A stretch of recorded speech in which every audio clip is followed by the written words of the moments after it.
Hello everyone, welcome back to my new mini blog. তোমরা সবাই কেমন আছো? আমি কিন্তু বেশ ভালোই আছি।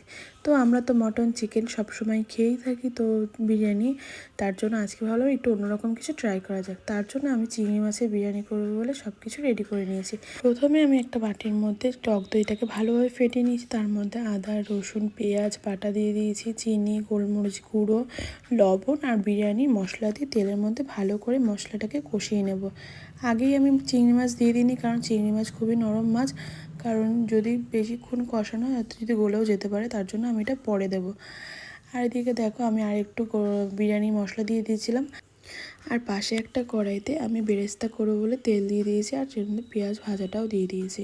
দিয়ে এটাকে একটু লবণ দিয়ে একটু ভালো করে লাল লাল করে ভেজে নেব। আর লবণটা না দিলেও হয়, দিলেও হয়, লবণ দিলে একটু তাড়াতাড়ি ভাজা হয়ে যায়, কিন্তু ক্রিস্পিটা হয় না। আর এদিকে দেখো মশলা কষানো হয়ে গেছে, আমি এর মধ্যে চিংড়ি মাছগুলোকে দিয়ে দিয়েছি। যখন মশলা থেকে কাঁচা গন্ধটা ছেড়ে গেছে, তারপরেই আমি চিংড়ি মাছগুলো দিয়েছি। তো এটা দিয়ে একটু কষিয়ে তারপর এর মধ্যে একটু জল দিয়ে দেবো।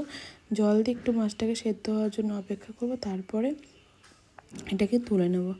এদিকে দেখো আমার কিন্তু বেরেস্তা করা আর এদিকে বিরিয়ানির জন্য চিকেনটা করা কমপ্লিট। এবার তো রাইস করতে হবে, তাই না? তো তার জন্য আমি হাঁড়িতে জল দিয়ে দিয়েছি আর গোটা গরম মশলা দিয়ে দিয়েছি, আর সাথে লবণও দিয়ে দিয়েছি।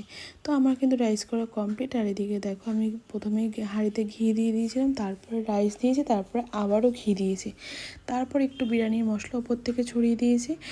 একদম ঘরোয়া উপায় করছি আমি তো। আর এখানে চিংড়ি মাছ যেটা কষিয়ে রেখেছিলাম সেটাও আমি এদিকে চারিদিকে ছড়িয়ে দিচ্ছি। দিয়ে এটা আর এক জায়গায় পড়ে যাচ্ছিলো, কারণ শুকনো শুকনো হয়ে গেছিলো বেশি। আর এদিকে যে বেরেস্তা করে রেখেছিলাম সেটাও আমি দিয়ে দিয়েছি।